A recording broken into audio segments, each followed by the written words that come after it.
Estamos iniciando aqui a leitura no canal da Bíblia em um ano do Novo Testamento.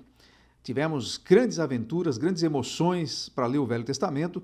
Muitos de vocês, pela primeira vez, fizeram isso na vida e eu creio que vocês estão bem animados para fazer isso agora com o Novo Testamento também. Se você está nos dando a honra da sua presença no nosso canal a partir de agora, seja bem-vindo e vamos juntos.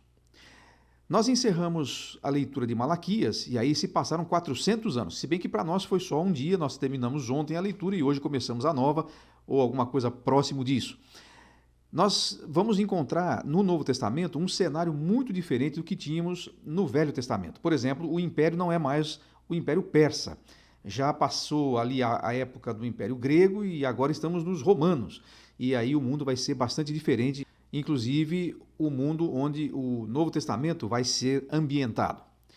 Para tratar melhor disso, eu liberei como um bônus para o pessoal aqui do canal a primeira aula do nosso Panorama dos Evangelhos. No Instituto Alvo, nós temos 5 cursos que são os panoramas da Bíblia. Tem panoramas do Velho Testamento, dos Evangelhos, de Atos, das cartas de Paulo e das cartas gerais. Você pode adquirir esse curso no nosso site, mas nós vamos oferecer gratuitamente a primeira aula desse curso. Não se assuste muito com o professor, já faz algum tempo que eu gravei, tem algumas diferenças que você vai notar entre esse que vos fala agora e aquele que vos falava então. Mas o que é importante é o conteúdo e você vai ter ali vários detalhes. Para já, basta a gente lembrar dessa mudança no Império, que está dominando o mundo, agora são os romanos, e observar que naquele período chamado de período de silêncio, entre Malaquias e Mateus, muita coisa aconteceu também na estrutura religiosa dos judeus. Então, alguns elementos que vão surgir aqui no Novo Testamento, nos Evangelhos principalmente, não estavam presentes lá no Velho Testamento. Por exemplo, a sinagoga. Não tinha sinagoga lá no tempo dos profetas. Agora tem um lugar onde os judeus se reúnem para ler as Escrituras, para orar e para manter as suas tradições religiosas. No mais das vezes, inclusive, era isso mesmo. Não era tanto uma questão de piedade, era muito mais uma questão de tradição.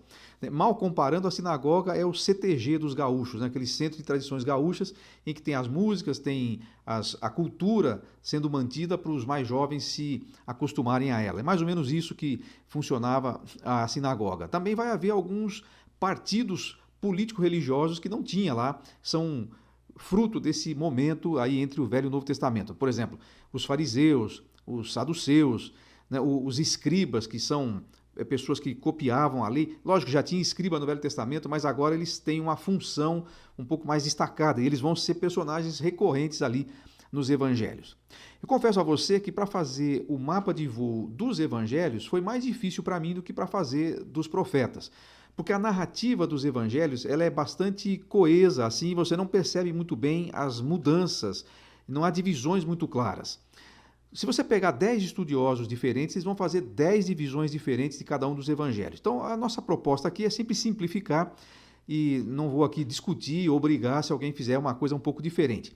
Mas só para tentar te ajudar, te dar uma visão geral aí sobre isso. Cada um dos evangelhos olha a narrativa da vida de Jesus por um prisma diferente, seja por seu estilo literário, seu estilo pessoal, seja pelo público-alvo que ele quer alcançar.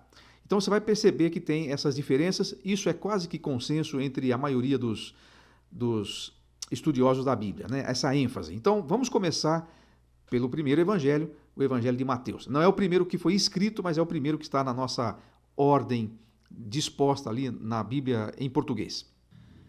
Nós vamos chamar o evangelho de Mateus de Jesus, o Rei Eterno. É assim que ele procura apresentar o Senhor Jesus Cristo como o Rei dos judeus, aquele que veio para cumprir as Escrituras como o Messias profetizado. Então você vai encontrar muitas vezes no Evangelho de Mateus, mais do que nos outros, aquela expressão para que se cumprisse as Escrituras. Aí ele vai citar lá o profeta que falou sobre aquele episódio que ele vai narrar. Então como é que nós dividimos aqui? Primeiro, capítulos 1 a 3, o nascimento e o anúncio do rei.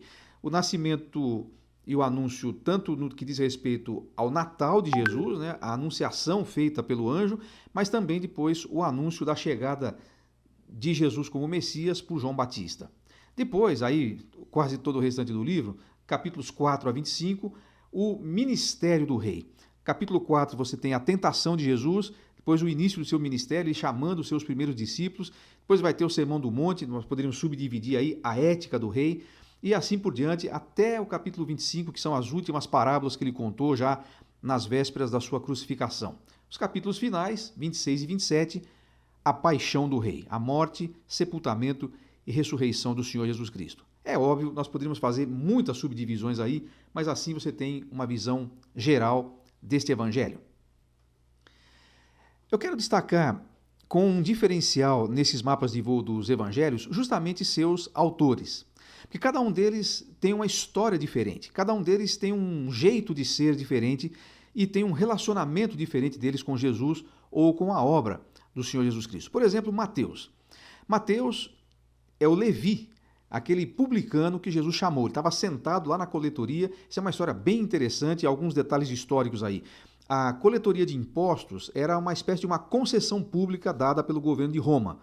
E o sujeito tinha que apresentar a Roma o imposto devido ao império e ele poderia cobrar o seu sobrepreço. Então o que acontecia é que a maior parte dos publicanos cobrava um imenso de um sobrepreço e por isso eles ficavam ricos à custa da miséria do povo. Eles eram judeus, então eles eram considerados traidores da pátria.